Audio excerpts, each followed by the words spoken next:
I almost kind of think like, okay, it seems plausible. If you had enough people and it was an open and shut case, then maybe that would work. But, I mean, at the same time, they killed a woman and got away with it. Do you think you're talking about Lisa McPherson? Yeah. Just so you know, that's a whole nother interview. And I'll probably have somebody call you. But I know people that were there in Clearwater that cleaned out different offices or rooms where she was in after that incident happened, so there would be zero evidence left behind on what happened. When that case was going on, David Miscavige was up day and night reading through medical books, trying to come up with some way that the condition she had was totally disrelated to what they were subjecting her through. I mean, he was up day and night. He had medical books. He was on the internet.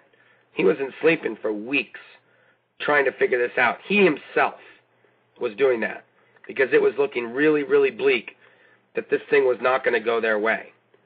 So, but somehow they managed to do whatever they did and, settled or whatever happened, and it went away. But I heard a rumor, Mark, and I don't know, and I would love to have you back. Believe me. I mean, people are clamoring for the information, and they really want to know it, and you seem to have it. But I heard a rumor about Lisa's case that, people were speculating that she wasn't even actually held at the Fort Harrison, and maybe she was held at there's a, I don't know if it's a Best Western or some other building that's kind of off-site there in Clearwater, and there's rumors about a locker, whatever that means, and, I don't want to give too much detail because, it's obviously a rumor, but they thought it was really odd that she had cockroach bites on her, and this is supposed to be like a 5-star hotel. There were no cockroaches in any of the other rooms. Why is it that she's in this, 5-star, whatever, it's the mecca of Scientology, this, high-end, whatever place for, worldwide people to come visit. She's been bitten by bugs, and, she's been dehydrated. And this whole embolism thing sounds like she would just, she had probably came from not being moved enough if you're in a vegetative, comatose state. Do you think there's more to the story, illegal actions, than what we've heard in the news?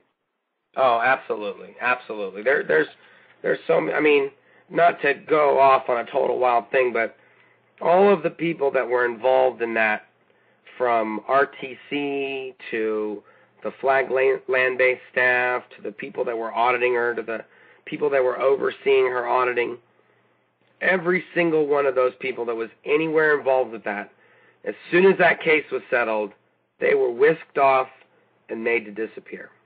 The girl that was in Religious Technology Center in Clearwater was sent to Australia to do the rehabilitation project force there. Australia. Because they wanted her far, far, far away, never to be seen or heard from again, because she had involvement and new information regarding the Lisa McPherson case. Her name is Ricky Jensen, by the way, or Ricky Galbiati, or Ricky Drake, whichever name she uses now. But yeah, so there's absolutely more that's been told and more that's been heard that went on that thing. And I'll definitely have this other fellow that I know contact you who was there in Clearwater and was working with Marty Rathbun when this was going down. And yeah, Marty Rathbun was in our Religious Technology Center at the time as well, and he was basically like David's henchman cleaning up, all these messes. So there's absolutely more to this story. Do you think this case could be reopened, if somebody would be willing to come forward with, new details that there was a cover-up involved? Well, it's the same type of thing. If you got to get enough people that all know the same thing, that are all willing to put their neck on the line and persevere through whatever the church is going to throw at them. So, it's that same kind of scenario. Like, there's a girl by the name of Stacy Moxon or Stacy Myers. It's a girl that worked at the Inn base They said she committed suicide. She was electrocuted to death in a high-voltage transformer vault. Well, somebody told me that she left a note, so it wasn't actually an accident. The church make it basically saying it was an accident. She went in to save a squirrel or something.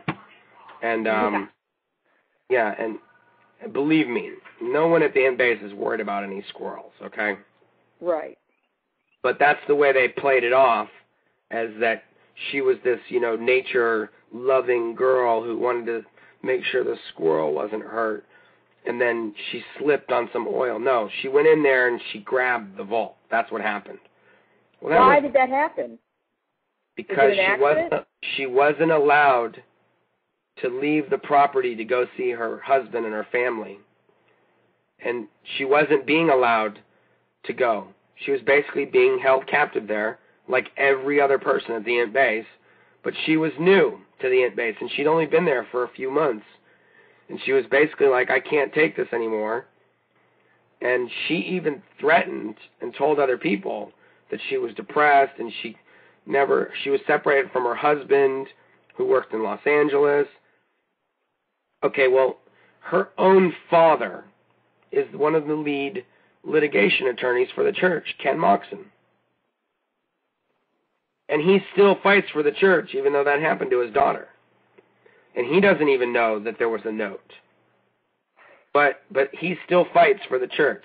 His daughter is dead because she wasn't allowed to go down and see them.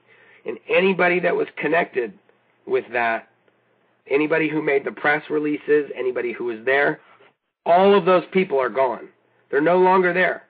Ken Hoden, at the time, was the public relations officer for Golden Era Productions. Shortly thereafter, he was shipped off, so that if any further inquiries were done, he's gone. We don't know what happened. Ken knew, and Ken's no longer here. So it's that kind of thing. I mean, when something goes down, they do their due diligence to mop up and make sure that there is no snail trail left behind. So, they are well versed in this arena of litigation and all the black ops. And I mean, I've had probably on 4 or 5 different occasions I've had private investigators following me around. Yeah, I was going to ask you about fair gaming. Recently, or just it's been a while? 2 weeks ago. 2 weeks ago. How do you pick these people out? I mean, I'm very paranoid. I would notice if somebody was doing something, let me tell you. When you see the same vehicle in your rearview mirror, 4 or 5 different times, in a 2 or 3 hour period, that's not a coincidence. So, but that's what they do. They try to intimidate you. I know they've been doing that to Jenna for the past 2 weeks. They've been doing it to Dallas for the last month. Somebody called Jenna's husband, Dallas. Somebody called him where he was working and said, I'm a retired police officer and I have a police scanner in my vehicle and at my home. And there's been chatter on the radio about you for the last month or few months, and people have been following you all over town. He called Dallas out of the blue because he heard what company they mentioned where Dallas was at. So this guy literally called the company and asked for Dallas and told him all the stuff that was going on, because this retired police officer is hearing all these people on the radio saying, okay, he's going here, he's going there. This is a few days ago this happened. How can they get away with that? I mean, don't they realize that when you're dealing with high-profile people like that, what are they going to try and hurt him? I mean, what's some suggestions for people to prevent them? I mean, do you think they're at the point now where they're going to hurt people? No, what I think that what they do is they try and set people up, and they try and catch them doing something that they can then use against them.